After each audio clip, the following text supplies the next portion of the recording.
Welcome back. Glad you guys took your time to get in. I'm here with Coach Thomas, Phoenix, Arizona, representing Hillcrest Prep, doing his thing, 2020. Looking forward for a great year. Coach, just want to thank you for coming in. Appreciate it.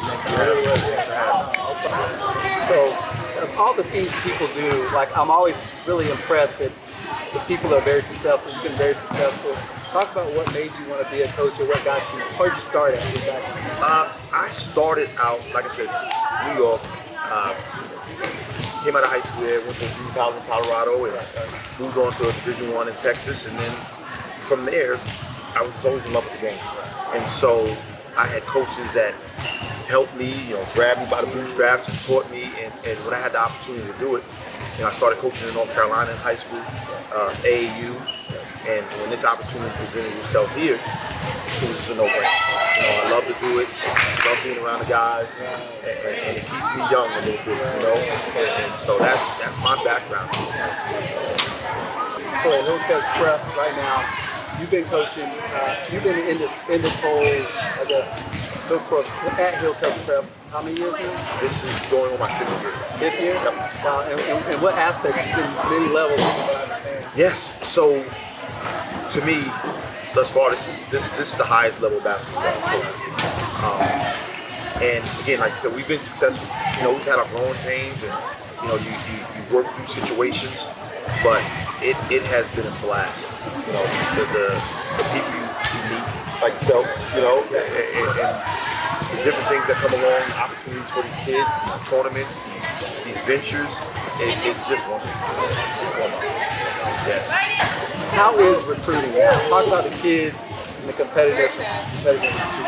Recruiting is crazy, right? There's a lot of prep schools across the country that are in our mode, and it's a battle. You got to perform, you got to travel, and nobody's coming to a team that's losing, and so what my director has been able to do this year, as far as recruiting, has been amazing. I think this is the most talent we've had on one roster since I've been here. And we're performing. It's clicking, it's working, and we're just happy to be a part of it. So that's great. Everybody talks about work ethic. Everybody talks about loving the game. What kind of passion does it take for a kid to come here and be successful? What do they need? What are the core abilities they need to have? Well, the first thing is sacrifice. If you come here, you're coming in here with guys that are similar to you in talent. And so in order for it to work, everybody has to sacrifice a little bit, right? You can go to a school and be a man and get 40 points a night, but when you're playing against guys that are on your level in the same team, you may get 25, you may get 19, you may get, and it's a sacrifice, but you learn how to work with other good athletes. Because a lot of the guys are coming out here going high major, going pro, so they're going to be in that situation from now on. So the quicker they get to learn how to play with other guys that are talented with them, bodes well for the next level. Majority of the nation, the United States, kids are going to school from 8 to like 4, 8 to 3:30, right? All day, right? Yes. And it's a little bit different process here. Talk about actually start from the beginning, like how you even came to be where you guys are as far as the way school goes and how you put in to the benefits it's been for how for your kids. Oh, yeah. We discussed a little bit earlier. We took a trip to time and opened our eyes up. We went to their basketball ministries, or the sports ministries, I should say, and it opened our eyes up to how, you always hear about Europeans and how much they get to play during the day and they go pro at an early age. So we actually got to see it sort of set up, and we kind of was like, okay, how can we emulate that? It's best we can here. And so having the online services put these kids in a situation to where they take their classes online, like I said, we free up a lot of their debt. And so with that said, and then when we're on the road, they're knocking out classes, they're knocking out schoolwork while we're on the road, and it's not affecting them missing classes and so on and so forth. So it's huge for us being able to have all our guys online. Really big change. It gives us, I believe, a huge advantage.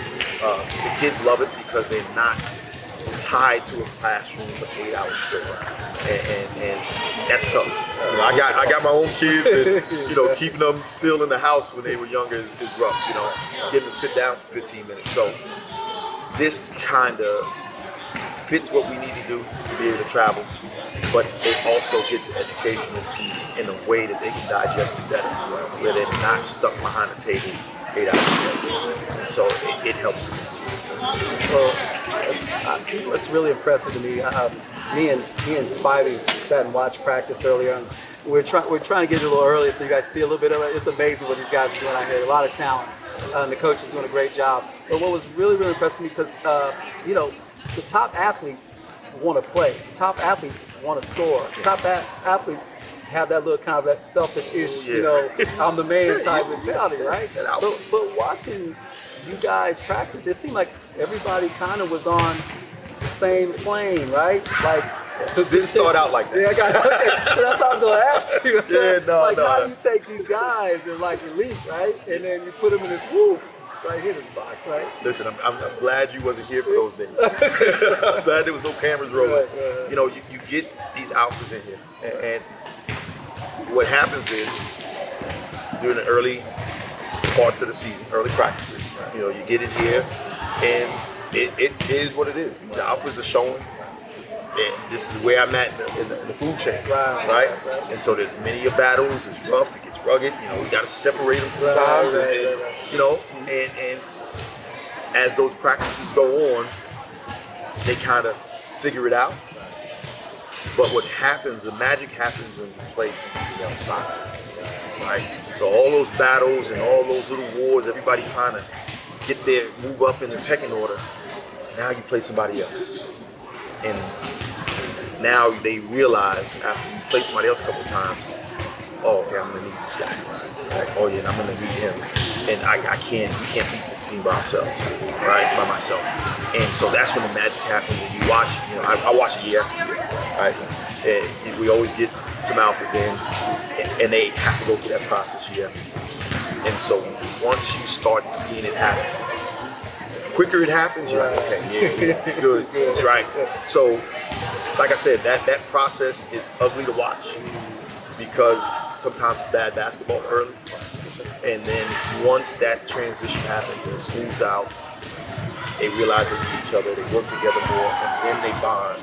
Now we hit the road, and they're growing together, and they're having fun because we're on the road, and that's when you know you got something special. Yeah, that's when you know it's something special. I thought I knew sports, but I didn't know this. The difference between a prep school and a state school, as far as the traveling, the regulations as far as travel. Talk a little bit to the audience about that. For parents maybe that may want to send their kids to you, right, and they don't understand what. I grew up in a traditional state high school, right, like many of us. And there were rules and regulations. You just figured everybody had those. It wasn't until I got into coaching in North Carolina and started to understand the prep world where the rules are different, right? So a lot of states, you can only travel out of state a couple of times, state-run schools. You're going off the state school budget, right? So that limits you, right? And then some of the rules, like shot clocks, no shot clock, you know, some of those things that are on the prep level that are not on some of the state high school levels are kind of game changers, right? For us, being able to travel as much as we do, I think we have 12 out-of-state trips this year. That is unheard of when I was growing up, you know? It was unheard of, you know? And you know, it's a norm for us here, right? Which helps with recruiting because now, if you're a kid and you're, you know, let's just use Texas, right? Biggest state there is, right? All right, so if you take all of Texas, you can get all those Texas schools and maybe the surrounding states that can see. With us, we're going to New York, we're going to California, we're going to Texas, we're going to Massachusetts, and so our recruiting reach is vast because we hit every region of the country. So they're going to see everything. You're not just going to get your region improving at Hillcrest. So that's a tremendous advantage for us. And so we use it. Hey, we play it up, man. We play it up. We use it. As far as some of the other restrictions, that goes from state to state. Right? Different states have different restrictions. You know, some of them aren't allowed to go to certain tournaments. Some of them aren't allowed to play certain teams, and that varies from state to state. Where we can go in and pretty much play anybody, right? And that helps us. You know, we get to play some of the post grads and stuff like that. Where, you know, as a kid you played against older brothers. So we get to play against older guys, and it only makes our younger guys better. Right? You may lose, you may get punched in the face a couple times, but we know in the long run that's going to help us. And you know, just some of the many advantages you have. Also for those parents out there, you know, I'm sure a lot of people don't get to see this content. Let them know, like, specifically, like, when they come to Hillcrest Prep, what is the difference that you see the kids value-wise, so they get above and beyond they can get at any state school or anywhere else? Well, for Hillcrest Prep, it's one-stop shop, right? So, again, you have the academic advantage to me to being able to travel with your academics, right? Being able to do your academics at night also, weekends, so you can get ahead, catch up, you know, whatever it is, you can finish early, you know, just depending on how much work you want to put into it, right? You got to similar to like a college tournament. Absolutely. And like we talked about earlier, you know, we used to have to carry books. They got a laptop. Their school goes with them everywhere. And it's a huge advantage because, again, the normal kid, you got 8 hours in the school. You can't get to the teachers on the weekend, right? You can't get, we can't. You know, we have that ability. So the academic part, if you take advantage of it, is a tremendous asset, right? Now you flip, we have a training for the kids. We have a skill training for our kids, which your normal high schools, you have your coaches, right? We have a professional skill training for our guys who does individual workouts throughout the course of the day, grabs one or two kids and does individual workouts. We have a yoga trainer that comes in 3 times a week. I believe in yoga. Woo! I've been doing yoga now for about 2 years. I'm not gonna lie, that's no joke. I thought it was like something like really weak. I thought it was like, oh, maybe it's so my easy. goodness. No. I watched them, you know, the first day, you know, pulled out the yoga mats. And the lady came in. The first day I went over there and she got him into some move and pose, and I was like, you know what? This is not, I'm not ready for this yet, man. Y'all go ahead. But believe it or not, I had a friend of mine tell me about yoga probably about 15 years ago. And I'm flexible still. But you would be shocked at how much more flexibility, much more exposure out of the hips that they have because they can get 2 inches deeper in their squats. And it has opened yoga. I know, man. I agree. You know, and so they have that 3 days a week. They get their food catered in. It's great. You know, our lunch was in high school. So that part of it is great. And then you have access, you know, but like most high schools, you have your weights. Right? You have that stuff here. And so you can, if you learn how, we teach them is how to manipulate their day, right? Get the most out of your time. You've had great strides, academically and athletically, with a lot of our guys, right? But you know, your kid has to be, and a parent has to be open up, because for me, online schools, does that count? You know what I'm saying? Like, hold on now. But you know, I put my oldest son in there his senior year, and it helped him be responsible for his day. It helped him with time management, which he needed freshman in college now, which helps him tremendously going to college, because he knew how to set up his day before him, right? So now he just takes what he needs out of his day, and he knows how to line it up. So that's what we do with these guys, because you know, right now, I look at our roster, we got throughout the different classes, the guys just going to go for what they want. So that's what's unheard of. Yeah, it is, but that makes it so much better. And not better than another prep school, so to speak. But just think about in high school, regular high school, you had one guy that was there, maybe two. How often did they match up? Right now, at about 4 positions for us. You got a high major kid, guard a high major kid. And that's only going to make it better.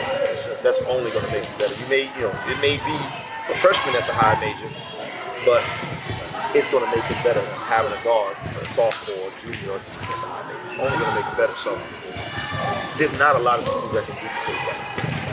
And that's what we're trying to do here as far as on that athletic side, And so it's just a tremendous advantage for us. So now that you already brought it up, I'm gonna let you go a little deeper with that. Go ahead and brag to everybody about how many players you got going in the NBA. God. Listen, man. I'm gonna tell you this, man, and I hate doing this because I hope the kids don't watch. But no, we have some talented guys. We have some guys on draft boards. We got a kid named Michael Forster who's going to be just an absolute nightmare. He's a 2021 kid, so he's still got another year.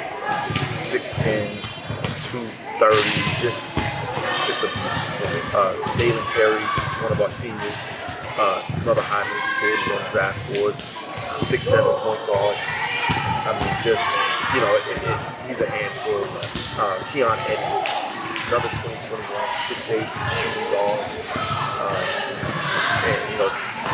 Puff Johnson, 6'7", lefty shooter. High IQ kid, headed to North Carolina. And you go down the line. I mean, you got some more younger guys. Isaac Hines, his brother, coach's brother, KJ Hines, at the University of Nevada now. He's one of the top freshmen in the country. And he has to work every day out there. He's working every day out there. I lived in Springfield, Missouri for a little while. Hey, I know you're talking about Jaden Gilpin, man. He just set the record Springfield for us. Low, y'all better check it out. Jaden Gilpin out here at Hillcrest. Yes, and he just set the three-point record for us the other night. Are you serious? That's 8 threes in a game. 8 threes, and he did it. I want to say he did it in 12 minutes. Yes, man. The kid. Oh wow. We all want that time we had the zone, right? Exactly. He had the zone at Hillcrest. You know what I mean? Sometimes you have that zone and nobody gets to see it. You can pull it up, look at it, man. He's just in the zone. Great kid. He's a senior for us. He's got a ton of mid-majors, low majors, D1 schools on him.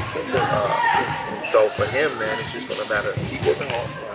Keep doing what you got to do. Finish up academically, man, and let's get this thing done. Great kid. I think it's very important. Like I tell parents with their kids, like, what should we do? Kids got talent. Obviously, you can play to the next level. I always tell them, let me know what you guys do and what the difference is. But how do you prep the kids for the SAT, ACT? Like, I feel like that's very important to start taking early. Don't wait till your senior year and try to drop it. Right, and get us be jammed up last year. No. We, and again, we get kids into different classes, right? So we may get a kid in that's a junior, right? So that's one of the first things we go over as we go through the transcripts. Hey, what's your SAT score, ACT score? Have you taken it? Have you registered? What's going on? Right? So one of the first things I do when we get here is, of course, getting registered with NCAA if they're not already. NCAA.org, get the transcripts in, so we know where they're at and what they need. And then that question, ACT, SAT, right? So now there's several different things. We have the Khan Academy, it's online, it's SAT prep, of course, online that we use. But we also, what's the beauty about our AZBL, Arizona Distance Learning, there's actually a brick and mortar school about 3 miles away. So the kids, and we get some of their teachers that are coming on site to help out. But we also can send our kids over there to get tutored. So if we have a kid that's a senior, even if he's a junior, he needs help, let's say he takes it the first time, he doesn't pass, and he's close. All right, we use Khan Academy, this way we can help the job on. But you don't want to be a senior going into the last couple of months of the year just taking SAT or ACT. Yeah, you want to knock it out. think this year, like, I mean, obviously goals every year is to win the championship. How do you keep the kids focused on game to game? I mean, when it comes down to it, I mean, because you got a lot of talent. I'm sure they're looking big picture. And you know, I say failure is a good thing. I think, you know, everybody doesn't win every day. We all want to win, we work hard to do it, but it isn't always guaranteed. So how do you keep them humble and focus on that day-to-day, one game at a time? You know, to be honest, I look for things.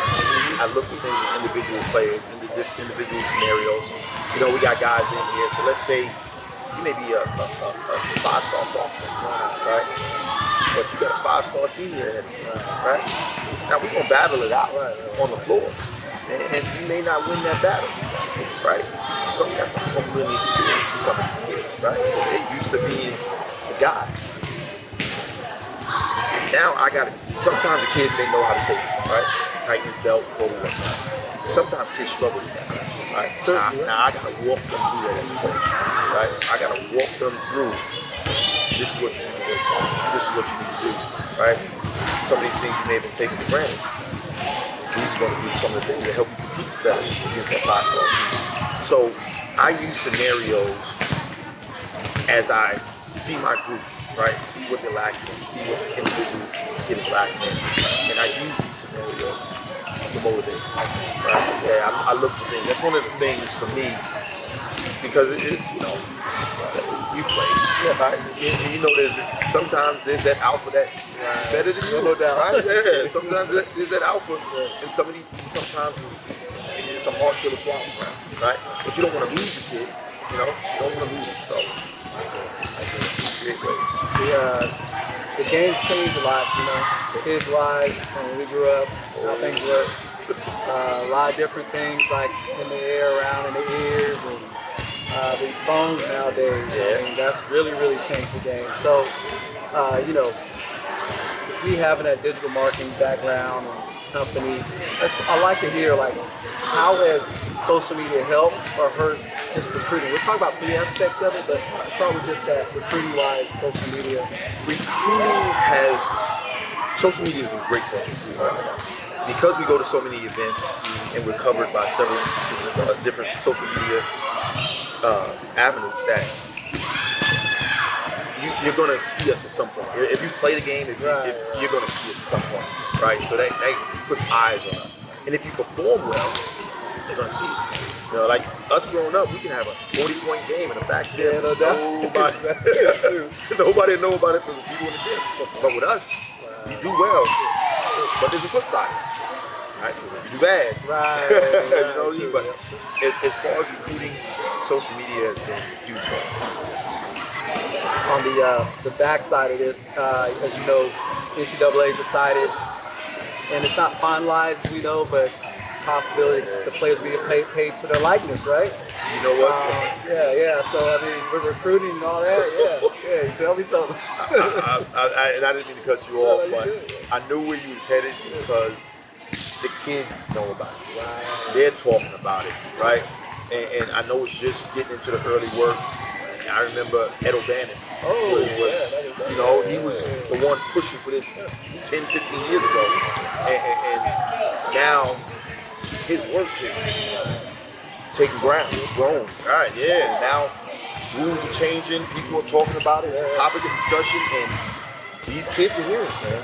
And they get it more than I do, right?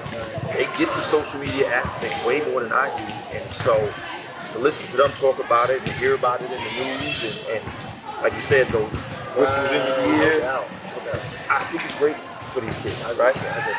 They need guidance.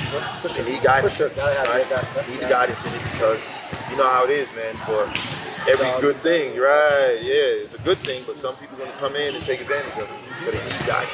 That's like, you know? Do you think that's going to be something that will perpetually? So the argument is, are they going to be? They're not going to be pro. Are they going to be like a semi-pro? What does the label be? I mean, it's going to be confusing. Like if you're thinking through what a college has to do now, how are they going to do it? Or not even just making it better. How about this? How are we going to isolate where colleges now can compete? Because you're a big college, a big school, like for football or basketball. Obviously, you won't have a problem. The players don't want to come there because you get more teams. So just talk a little bit about what your thoughts are. How they going to even the playing field? You know, that's I think that's always been the holdup. Football is usually the breadwinner, right, at your colleges, and so whether it's a kind of a trickle-down effect where football is kind of spreading out to track, the soccer, and all of that type of deal, they may do something like that. But you just never know with the NCAA and the rules. You don't know how it's really going to pan out. But I would imagine if you're going to do it for the school, you would take money's made by all programs, right, and divvy it out. Right. I think that would make more sense to me, but you know, who knows what Right, it's all until it happens. We gotta wait, gotta wait. That's good, that's good. Now, you know, before we get out of here, Coach, you know, I really do appreciate it. I want to give the QWorld a little bit of insight, you know, personally, why you're doing this, like the impact what's your goal driven for the kids and why you're doing this? It's just real raw. It's really simple. Like I said, growing up in New York, where basketball was like the sport of the city, you know, Texas football. Oh yeah. New York is basketball, and you learn to love the game early on. And it's about relationships. It's about love of the game. It's about helping. And for me to get to where I got to in basketball, it took a lot of people pitching in. You know, I'm one guy, but it took a ton of people to pitch in to help me get to where I made it. And as I got older, I loved what they did for me. Didn't want anything in return, no biases, never asked it. They wanted to help me. They wanted to see me make it. And so it wasn't, you know, I had kids that played, but it wasn't for my kids. And there's no way I couldn't give back. You know, I may not be the greatest coach, right? But one thing you're gonna have is a guy that's doing it for you. I'm doing it for the love of the people, the love of the kids. I want to see everyone make it. And I'm gonna help everyone make it. That's my ability. I'm not a coach that's not gonna call and not my kids, so I'm not gonna call the school. No, we're gonna get video, we're gonna call. You know, God's gonna call me. He may be looking for another kid. I'm gonna put him on to my guy. Hey, look, take a look at this kid. I'm gonna see film. And I want to see them all successful, right? And in some degree, and sometimes it may not be basketball, right? I may not be basketball because if I can get you in the school, I'm a firm believer in 40-year plan, right? So if I can get you in the school, you get a free education. And now you turn that around into something and build a family and build a life behind that. That's success. That's what I do. QWorld. We got Coach Thomas here.